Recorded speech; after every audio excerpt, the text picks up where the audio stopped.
Bom, pessoal, no capítulo 3, capítulo anterior, foi abordada a questão das profissões de nível técnico e agora o capítulo 4 trata sobre as profissões de nível superior. Então, eu vou fazer uma breve abordagemzinha aqui no vídeo e postar na plataforma para que vocês assistam e façam a atividade.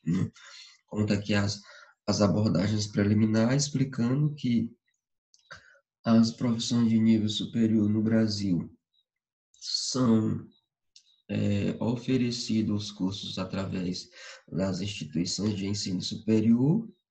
E no Brasil nós temos as de nível público e as de nível privado, e as subdivisões dos cursos, né? Como vocês já sabem, já foi abordado no capítulo anterior e também em sala de aula, quando nós estávamos tendo aula presencial, que o ensino no Brasil é dividido em ensino infantil, ensino fundamental, né? Ensino fundamental menor e maior, ensino médio, né? O ensino médio técnico profissionalizante, o ensino superior, que tem as graduações, as pós-graduações, os mestrados e os doutorados, né? Que vai ser abordado aqui nesse capítulo. Então, como ele diz aqui, o ingresso no ensino superior do Brasil é ainda um sonho para muitos, né? Nós sabemos que é dificultoso, né? Muitas gentes chegarem devido à questão das classes, né? Principalmente as mais com poder aquisitivo menor, né? Apenas uma pequena parcela da população de estudantes alcança esse nível educacional, ainda mais se o objetivo for estudar em instituições de ensino superior públicas, como universidades federais e estaduais, né? Por incrível que pareça, embora sejam públicas, né, mas para ingressar nessas instituições de ensino superior é mais complicado devido à concorrência, né? E aí, como tem muitas escolas de nível básico, quando eu falo de nível básico, eu me refiro a ensino fundamental e ensino médio, que são os preparatórios para as pessoas ingressarem no ensino superior. As particulares preparam melhor. Então, a galera que estuda nas escolas públicas, digamos que o ensino não é tão, com uma qualidade o suficiente para que eles possam fazer o vestibular, que é a seleção, uma espécie de revisão do ensino fundamental e médio, principalmente do médio, para que eles possam ingressar, né, nas universidades, né. Entre os mais famosos atualmente é o Exame Nacional do Ensino Médio, o Enem, né? Então, ao longo da coleção oficina de negócios, os trabalhos são direcionados aos mais variados segmentos profissionais, inclusive para pessoas que cursam o nível superior. O estudo empreendedor direciona suas metodologias para a compreensão mais ampla de ações empreendedoras, não se limitando à abertura de negócios. Então, como eu já falei para vocês em sala de aula, né, o objetivo da nossa disciplina é passar as dicas para vocês do que vocês irão encontrar no mercado de trabalho, sejam para abrir um negócio ou seguir carreira, né? Escolher um curso superior. Então, o objetivo desse capítulo é exatamente esse, passar algumas ideias de como o mercado está, né, e quais os cursos que vocês irão encontrar. Então, desenvolvimento da oralidade, conhecimento técnico, os valores éticos, o saber trabalhar em grupo e o desenvolvimento de técnicas para a resolução de situações e problemas são apenas alguns exemplos de como os estudantes de empreendedorismo podem ajudar, o estudo de empreendedorismo pode ajudar na sua formação como profissional ou cidadão. Desculpem, eu estou fazendo isso porque eu estou com sinusite e estou gravando agora pela manhã. Está um pouco frio, então eu estou com probleminha nas narinas aqui. Então, continuando aqui, o livro de vocês já tem aqui, ó. Vocês peguem, leem o livro, aí como eu já falei, aí qualquer dúvida, entre em contato via WhatsApp que eu posso auxiliá-los. Aí vai ter o conteúdo aqui do capítulo, né? Chegar à universidade é um grande sonho de muitos jovens brasileiros, porém esse objetivo requer um longo planejamento de estudos, disciplinas e abdicações. Tem que estudar bastante porque nós temos muita concorrência, né?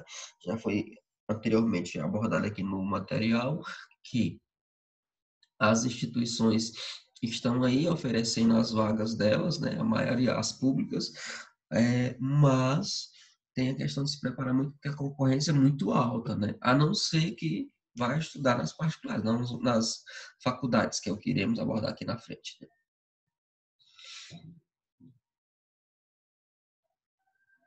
Então, aqui no caso, vocês vão ler o texto e eu vou simplesmente abordar aqui, quando eu subdividir os tópicos aqui na explicação disso. Quando essa abordagem e leitura do texto, vocês fazem isso em casa, com calma aí, né?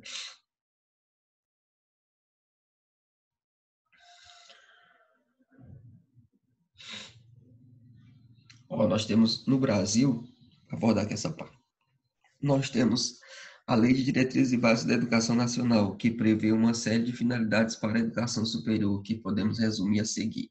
Essa lei, a Lei de Diretrizes e Bases, ela rege o ensino no Brasil, né? Atualmente, nós tivemos até uma espécie de revisão disso, né? Que é a Base Nacional Comum Curricular, em conjunto com essa lei que rege o que vai ser, quais são os conteúdos, quais são as aplicabilidades, né? Como deve ser, quais são os conteúdos que vão fazer parte das grades curriculares dos cursos de nível superior, né? Então, uma das características que ele cita aqui, ó, são essas que estão pontuadas aí, vocês vão ler, e aí, se surgir dúvidas, entre em contato. Algumas aqui, eu vou citar algumas, como, por exemplo, estimular a criação cultural, o espírito científico e o pensamento reflexivo. Isso é importante, né? O espírito científico e o pensamento cultural e o reflexivo. O caso do científico no nosso país deixa um tanto quanto a desejar, porque nós sabemos, já, se eu não comentei, comento agora, e os outros professores acreditam que já devem ter feito isso em algum momento, né? Na carreira profissional, você pode decidir entrar para o mercado ou cair no mundo científico. Como assim? No mundo científico seria os campos de pesquisa, principalmente as grandes universidades têm os centros de pesquisa, né? As instituições federais e as instituições estaduais. E para que estes centros de pesquisa? Para que possam desenvolver novos produtos e os serviços que possam ser colocados no mercado, como, por exemplo, na medicina, a questão das drogas que curam as doenças, as enfermidades, como é o caso, nós estamos vivenciando uma pandemia. Então, os cientistas da área de saúde que estão lá nas grandes instituições, nos laboratórios, nos centros de pesquisas, eles vão ter que desenvolver vacinas e ou medicamentos que possam trazer a cura para esse tipo de problema. São os grandes exemplos. E como eu citei, no Brasil, isso deixa um tanto quanto a desejar devido aos investimentos que nós temos. Né? Se vocês forem pesquisar na internet, vão encontrar que aqueles pesquisadores brasileiros que se destacam nas instituições, normalmente, estas corporações lá fora fazem convite para que eles vão trabalhar lá e quando eles patentearem, ou seja, descobrirem alguma uma coisa que vai ser utilizada pela sociedade, aí a lucrabilidade de comercialização disso vai ser dividida entre ele e aquela instituição. Posso citar o caso de uma senhora carioca, da Universidade Federal do Estado do Rio de Janeiro. Vocês podem até pesquisar, não lembro o nome dela. Ela foi convidada por uma universidade canadense que ela estava desenvolvendo, se não me engano, acho que era sobre o Alzheimer, ou era o mal de Parkinson, né? E aí lá a instituição super sucateada, não estava tendo equipamentos para ela produzir, leram um artigo dela, acharam interessante, convidaram, ela está trabalhando lá, eu vi até entrevista dela sobre isso, está trabalhando lá para terminar de desenvolver essa droga para curar esse mal que eu acabei de citar. Formar diplomados, habilitá-los ao exercício de profissões e colocar para a sua formação contínua. Né? Então, como nós temos tanta mudança hoje em dia, né? Se você se especializar em uma profissão, você vai descobrir que você nunca vai precisar. Lamentavelmente é uma notícia, mas é uma coisa boa, né? Você nunca vai poder parar de estudar se você quiser estar atuando coerentemente, participativamente, conhecendo aquilo que está surgindo na sua área. Então, sempre você vai ter uma especialização, um workshop, uma palestra de um profissional que está revolucionando naquela área. Ou seja, sempre vai estar precisando estudar. Né? Incentiva a pesquisa e a investigação científica, isso se encaixa no que eu acabei de citar, levando em consideração o caso da Carioca, né? Promover a divulgação dos conhecimentos científicos, culturais e tecnológicos por meio de publicações ou outros meios. Isso faz até com que o currículo daquela pessoa seja implementado, fique grandioso e ela possa fazer essas especializações, doutorados, mestrados e pós-graduação, ficar PhD, que é o máximo numa área de formação. E continua aí, né? Então, quando vocês lerem um texto que surgirem dúvidas, entrem em contato. Como funciona o ensino superior no Brasil? O ingresso em estudar nas universidades com o certificado de conclusão de ensino médio. Deixa eu passar aqui. pode optar por um ou mais entre dezenas de cursos, né? Aí você faz você faz o ensino fundamental, o ensino médio, faz a inscrição no vestibular, né? Que antes você poderia fazer as provas. O que que seria esse vestibular? É uma espécie de revisão do ensino, das disciplinas do ensino fundamental, focando naquelas que têm peso no curso que você escolheu. Aqui o livro vai explicar. Deixa eu ver aqui onde foi que eu estava lendo ele aqui para explicar para vocês. Aqui, ó, no caso, ele fez vestibular, um exame dos conhecimentos em disciplinas cursadas no ensino médio, pode atribuir mais peso às disciplinas que são mais relevantes para a formação escolhida. Por exemplo, uma candidatura a um curso de medicina pode atribuir maior peso à biologia. Então, como assim o maior peso? É a quantidade de pontos que aquelas disciplinas vão fazer nessa prova. Então, quando você faz um vestibular geral, ele traz aquelas disciplinas do ensino fundamental. Ensino fundamental, ensino fundamental e ensino médio, mas principalmente o que você estudou no ensino médio, tendo em vista que são os 3 últimos anos de ensino da educação básica, né?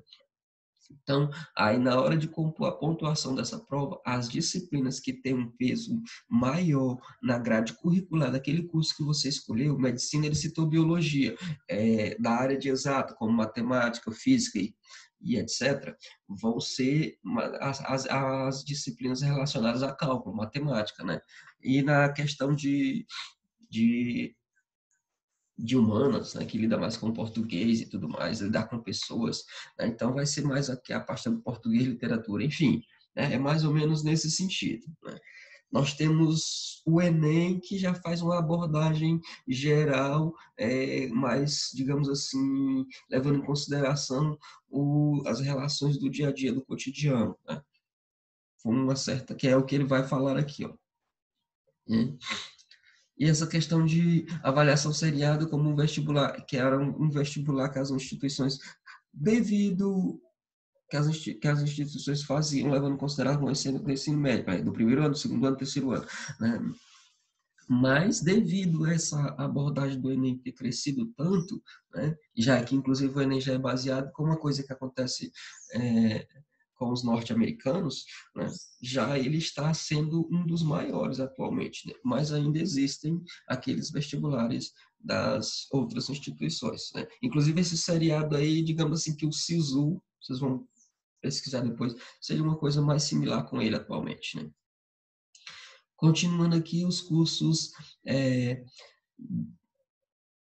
que as instituições trazem, eles podem ser bacharelado, licenciatura e tecnólogo, né? Acho que ele tem aqui uma explicaçãozinha tete a tete de cada um. Deixa eu ver aqui, se não tiver, eu volto ali. Vou só... Então, eu vou explicar só com base aqui. Não vou fazer a leitura do texto, né, para a gente ganhar tempo aqui.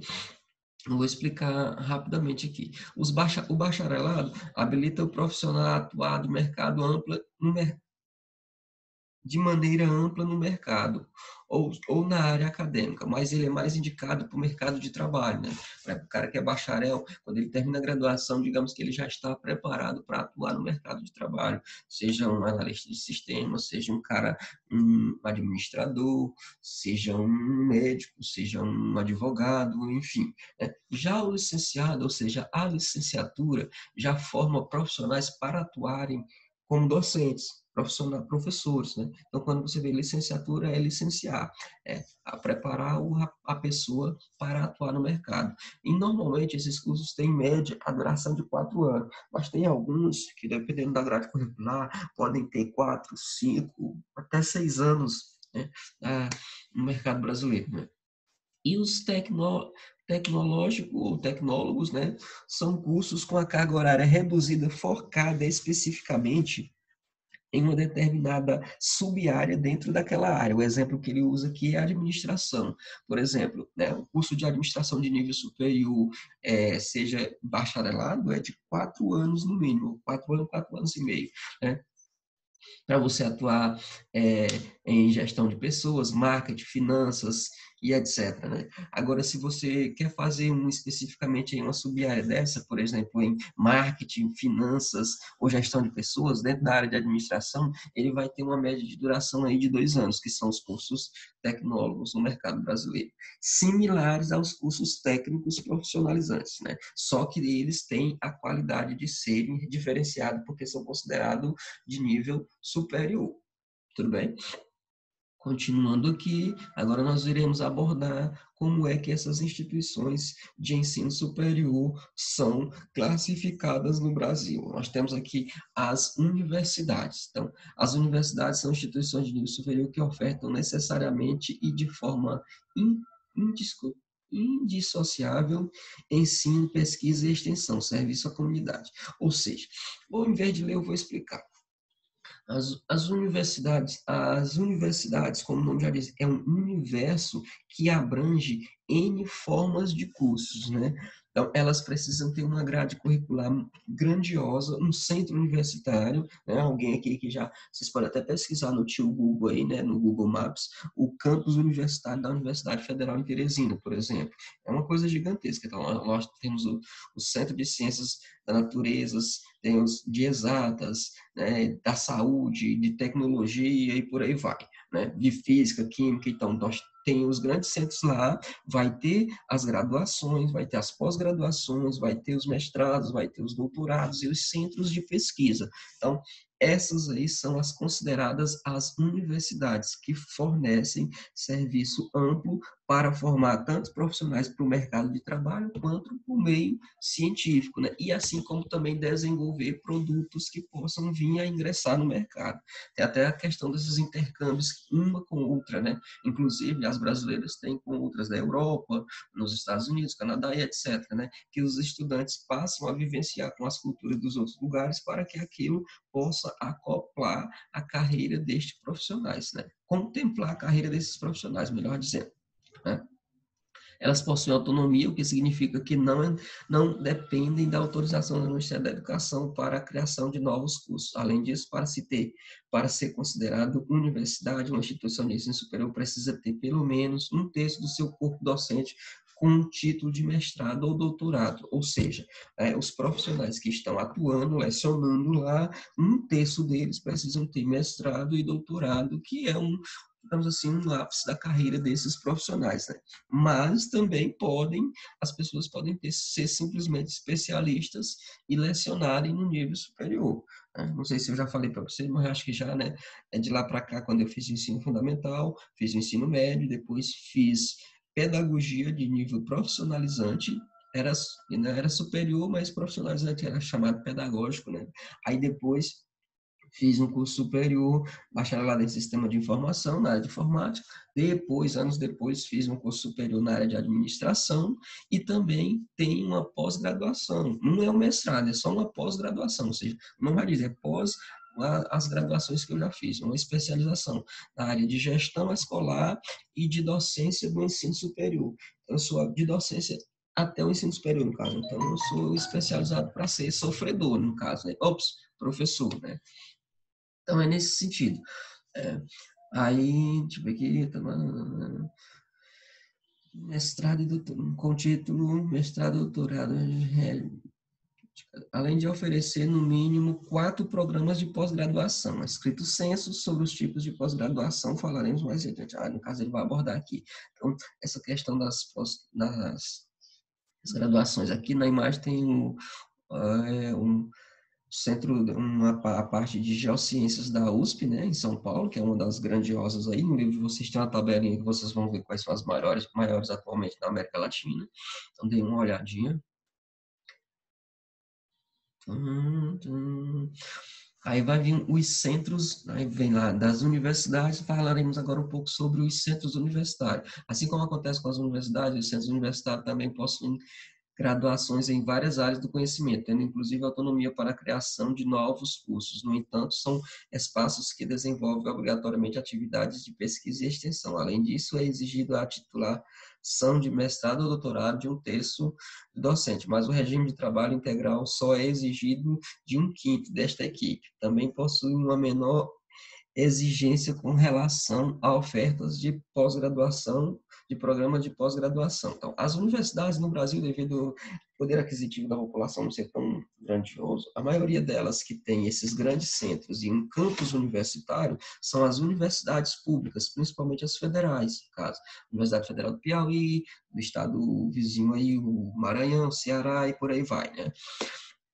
E aí elas podem montar dentro de um campus universitário grandes centros universitários públicos, ofertados publicamente para a população. Só precisa passar nos testes seletivos para estarem lá, né? Mas as particulares, né, também, né, devido ao poder aquisitivo e tudo mais, etc. E tal, como eu já falei, elas podem colocar centros universitários, né? Especificamente uns centros universitários, por exemplo, na área de saúde. Em Teresina tem muitos. Na área de saúde, acho que, se não me engano, a Facid, ela é mais voltada para a área de saúde. Aí vai, com o tempo, vai abrindo para as outras áreas, né? Mas foca principalmente naquele centro universitário, devido, como vocês já acabaram de ver aqui, além de graduar, formar os profissionais para o mercado, precisam ter os centros de pesquisa. Então, isso requer investimento em laboratório, equipamentos, pesquisas, blá, blá, blá, e etc. E aí nós temos as faculdades que se espalham o mundo afora. Essas, como eu carinhosamente por aí faço uma piada brincando, eu as chamo de unisquinas da vida. Que são isso? São as faculdades que simplesmente, as instituições de nível superior, que simplesmente formam profissionais para atuarem no mercado de trabalho, né? Então essas aqui têm os cursos, principalmente os de licenciatura, né? Que não requer tanto laboratório assim para formar um sofredor. Ops, professor, né? São as faculdades, por exemplo, na nossa região aqui já tem algumas se instalando, principalmente essas que agem de forma de ensino à distância, né? Nós temos a modalidade de ensino presencial e ensino à distância, né? Atualmente nós já estamos até no ensino fundamental aqui, ó. O fato de eu estar gravando esse vídeo e disponibilizar para você, já estamos utilizando essa modalidade, né? Algumas já trabalham de forma híbrida, como assim, né? Tem uma parte presencial e uma parte à distância, né? É o caso, como eu já falei para vocês, da Universidade Federal. Tem um polo aqui em Castelo, né, que é considerado semipresencial, né? Durante o final de semana, né, eu vou lá, dou aula presencial e durante a semana fico acompanhando os alunos online aqui pela plataforma da Universidade Federal. Né? Eu já falei para vocês, sou tutor do curso de Sistema de Informação, mesmo que eu me formei. Então, ele não é 100% EAD, ou seja, tudo online, não. Ele é semipresencial, né? As avaliações são no polo. Agora está acontecendo, tudo online, né? Eu estou dando aula, estou gravando as provas, estou postando as provas, está acontecendo tudo online, assim como nós estamos a fazer também. Então, é nesse sentido aí o diferencial, né? Já falamos sobre as universidades, expliquei, né? Os centros universitários, as faculdades, né? Agora, os cursos que elas oferecem, né?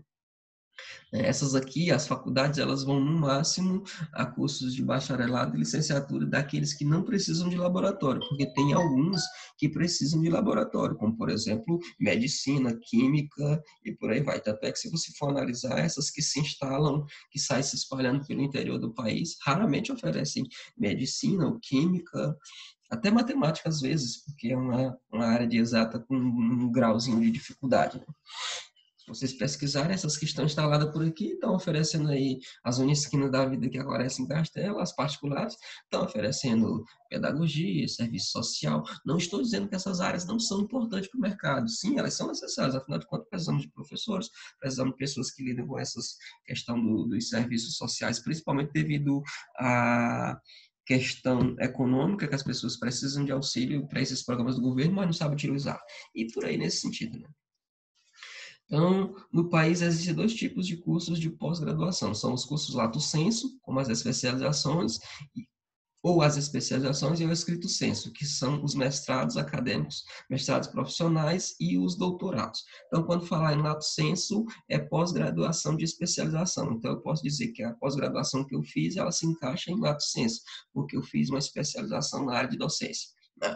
Agora, estricto sensu, são os mestrados acadêmicos ou mestrados profissionais. Como assim, professor? Mestrado acadêmico ou mestrado profissional? Mestrado acadêmico é se o cara faz, por exemplo, uma linha de educação, aí ele vai estudar educação, vai desenvolver novas metodologias, novos métodos para que seja aplicado na educação, seja no ensino infantil, no ensino fundamental, no ensino médio, na graduação, blá, blá, blá, e etc.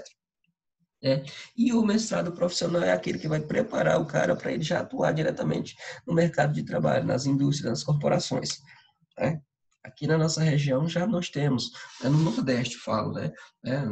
O grande centro do Nordeste que é especializado nisso é o Recife, né? Lá tem as instituições públicas lá são muito boas, mas aqui no Nordeste também, no Piauí também, a Universidade Federal já está ampliando a sua grade de oferta de ensino nesse sentido. A pós-graduação da modalidade lato sensu oferta cursos voltados para pessoas que estão inseridas no mercado ou buscando inserção, sejam para aprimorar seu trabalho, seja para buscar novas oportunidades, foi o que eu acabei de citar, né? Então, com base nessas informações, aí vocês vão digerindo aí, vocês já estão terminando o ensino fundamental, né? Irão fazer o ensino médio, daqui a 3 anos, então daqui para lá vocês vão decidindo, vão estudando, vão se aprimorando, vão aprofundando, descobrindo qual é a área de atuação que vocês querem atuar. Né?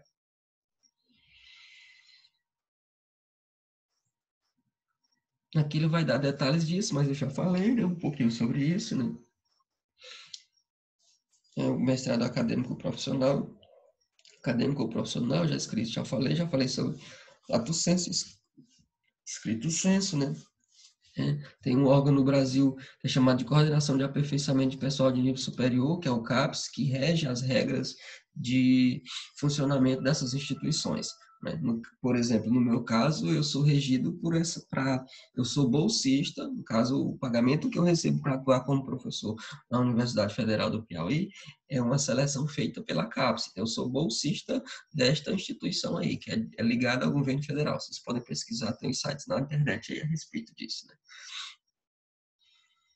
E aqui tem a distribuição dos cursos de pós no Brasil. Nós temos aqui o mestrado profissional, para vocês verem. Por isso que a nossa região está começando, ainda engatinhando ainda, né?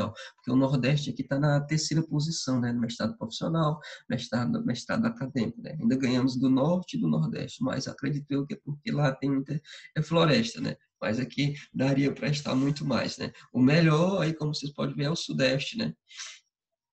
E em relação a doutorados também, né? Mesmo caso, né? O Nordeste aqui está na terceira posição ainda, né? Engatinhando, como se diz, né? Eu acho que... E aí ele vai fazer aqui mais umas abordagens aqui sobre a questão explicar sobre o trainee, que é trainee ou estágio, né? Eu vou explicar para vocês. Normalmente, aqui ele vai aborda até uns artigos da legislação. Ó, o estágio é o seguinte: toda graduação que você faz, você precisa, quando você está lá para o final da graduação, fazer os chamados TCCs, que são o quê? Os trabalhos de conclusão de curso. Então, você vai fazer um projeto de pesquisa na linha que está estudando e desenvolver uma monografia, um trabalho de relevância para o meio acadêmico e também para a sociedade. E antes disso também você tem os estágios. O que é isso? É você colocar em prática, né, uma parceria da instituição que você está estudando na universidade com as empresas na sociedade que você possa ir lá atuar, né? Por exemplo, quando eu fiz administração, eu atuei como a nossa aqui raramente tem empresas, então eu atuei como gestor de uma escola, então fazendo ofícios, comunicando às famílias, planilhas, o orçamento da escola, o que está gastando, como é que está entrando a grana, aquela coisa toda, né? Já que era na área de educação. Então, eu passei 2 meses numa escola que eu trabalhava lá em São Miguel fazendo isso. Então, o estágio é isso, é você ir colocar em prática, né, aquilo que você aprendeu na teoria, né? Medicina, por exemplo, como é muito, normalmente, medicina, se eu não me engano, o estágio de medicina é chamado de residência, e normalmente ele dura em torno de 2 anos. Então, o profissional vai lá para o hospital, vai atuar, alguém vai ensinando a ele, vai dizendo como ele fazer, blá, blá, blá, etc. e tal. Então, isso são chamados trainee ou estágios, né? No Brasil, tem algumas instituições que podem até remunerar, né? Outras é na base de grátis, né? Mas, formulada a legislação e tudo, etc. e tal, ele é remunerado de forma reduzida. Vocês podem pesquisar sobre isso. Dúvidas, estou à disposição para falarmos a respeito. E com base nisso aqui, tem os programas de extensão universitária, que é para colocar cargas horárias de cursos acoplado ao formulário, ao curso de vocês, né, no caso que são as horas extras, né, a estrutura física dos departamentos, aqui é o informe às instituições, né. Aí aqui nós temos os endereços, está no livro de vocês, o endereço dos sites do MEC, que tem lá uma lista com os cursos superiores, quais são os que são graduação, quais são os que são programas de graduação, quais são as cargas horárias dos cursos e etc. Deixa eu ver o que mais que tem nesse capítulo. Agora é atividade, né? Então aqui no meu livro tem um gabarito, então eu vou postar essa videoaula, né? E também vou postar uma atividade para que vocês façam, para que eu possa unificar todas as universidades. Caramba, falando de universidade, todas as atividades para que eu possa atribuir uma pontuação a vocês, ok?